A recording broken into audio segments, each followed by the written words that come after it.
প্রিয় বন্ধুগণ, আপনারা জানেন আমরা যারা আজকে শহরে গাড়ি চালাই, এই লোকগুলো একসময় গ্রামে ছিলাম, গ্রাম থেকে উচ্ছেদ হয়ে শহরে এসেছি।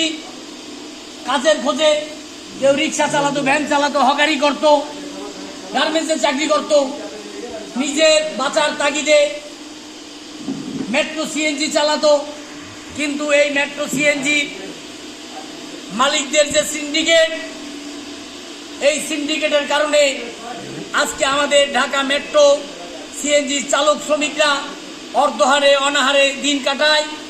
কারণ এই ঢাকা শহরে 2000 সালে আপনারা জানেন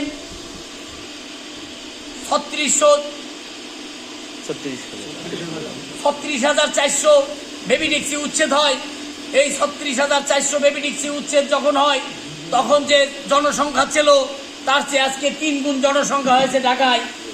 আর মাত্র এই বেবি ট্যাক্সি উচ্ছেদ হওয়ার পরে মাত্র 13,000 সিএনজি অটো রিক্সা দেয়। আমরা মিশুকের রিপ্লে জানার পরে 15,000 হয়। কিন্তু এই শহরে ন্যূনতম 50 থেকে 60,000 মেট্রো সিএনজি দরকার। আমাদের যে মেট্রো চালকরা মেট্রো লাইসেন্স করা, যে লাইসেন্সগুলো একটা লাইসেন্স দিতে 2 বছর 3 বছর দাঁড়ে দাঁড়ে ঘুরে, বিআরটিএ ঘুরে, বাড়ায় 4টা 5টা ইন্টারভিউ দেওয়ার পরে লাইসেন্স সংগ্রহ করে। কিন্তু যতগুলা লাইসেন্স, যতগুলা মেট্রো গাড়ির ব্যবস্থা এই শহরে নাই। তাই আমরা বিভিন্ন জায়গায় আমরা বলি যে আমাদের সিএনজি অটো রিক্সা চালকরা একজন ইঞ্জিনিয়ার হয়ে গেছে, কিন্তু আমরা রাষ্ট্রের কাছে ইঞ্জিনিয়ার হিসেবে সার্টিফিকেট চাই এই চালকদের। আমরা দেখতে পাই সরকারের এবং মালিক সমিতির যে সিন্ডিকেটের কারণে যে গাড়ি প্রয়োজন, এই গাড়িগুলা না থাকার কারণে আজকে ঢাকায় বিভিন্ন গাড়ি অহরহ ঢুকে পড়ছে। আমাদের মেট্রো চালকরা জেলার সিএনজি যে গাড়িগুলো আপনারা জানেন 16টি ইউনিয়ন ছিল, উত্তরখান, দক্ষিণখান, সোলমাইট, তারপরে কদমতলি সহ, ডেমরা সহ, এদিকে রায়েরবাগ সহ 16টা ইউনিয়ন ছিল। যে 16টা ইউনিয়নকে কেটে মেট্রোপলিটনে রূপান্তর করেছেন। এই 16টা ইউনিয়নের ঠিকানায় যে সিএনজি গুলো রেজিস্ট্রেশন হয়েছিল, এই রেজিস্ট্রেশন করা 3000-এর মতো সিএনজি এদের বিকল্প ব্যবস্থা না করে এদেরকে উচ্ছেদ করে মেট্রো করা হয়েছে, সিটি কর্পোরেশন করা হয়েছে। কিন্তু আমরা তীব্র নিন্দা এবং ঘৃণা জানাচ্ছি এই 3000 জেলার সিএনজি কে মেট্রোতে রূপান্তর করার জন্য জোরালো দাবি করছি সরকারের কাছে।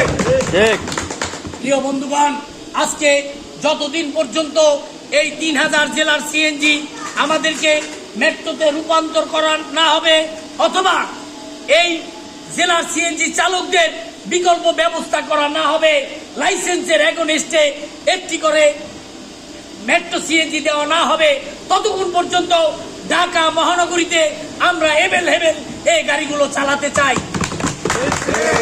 এই জন্য আপনাদের ঐক্যবদ্ধ থাকতে হবে। ঢাকা জেলা সিএনজি অটোরিকশা মালিক সমিতি, যার নেতৃত্বে আছেন আমাদের রাশেদ ভাই এবং মিজান খান সহ যারা নেতৃত্ব দিচ্ছেন, আমি সবাইকে ঐক্যবদ্ধ হয়ে কাজ করার আহ্বান জানাচ্ছি। এবং যতক্ষণ পর্যন্ত আমাদের বিকল্প ব্যবস্থা না হবে, ততক্ষণ পর্যন্ত আমরা ঐক্যবদ্ধ থাকব, আমরা ঢাকায় গাড়ি চালাবো। এবং আপনারা জানেন গত 28 তারিখে বিআরটিএ আমি জোরালো বক্তব্য দিয়েছি। যত শ্রমিক ইউনিয়নের নেতৃত্ব রয়েছেন, এর ভিতরে কিছু মালিকদের পাও চাটা দালালরা মালিকদের পক্ষ নিয়েছিল জেলার গাড়ি উচ্ছেদের জন্য। এর জোরালো প্রতিবাদ জানিয়েছি। আমি আপনাদেরকে আস্থার সাথে বলতে চাই, ঐক্যবদ্ধ থাকবেন। শৃঙ্খল ছাড়া শ্রমজীবী মানুষের হারাবার কিছু নাই, জয় করার জন্য রয়েছে সারা দুনিয়া। কবি নজরুল কবির ভাষায় বলেছেন, শিয়ালের মতো দীর্ঘজীবী হয়ে বেঁচে থাকার চেয়ে সিংহের মতন গর্জন মেরে এক মুহূর্ত বেঁচে থাকা অতি উত্তম। তাই আমরা যারা জেলার চালক শ্রমিকরা রয়েছি, আমরা ঐক্যবদ্ধ থাকব এবং আমাদের দাবি আদায় না হওয়া পর্যন্ত আমরা ছেলে মেয়ে সংসার নিয়ে ঢাকায় রক্ষা হতে চাই, আমাদের গাড়ি চালিয়ে যেতে চাই ইনশাআল্লাহ।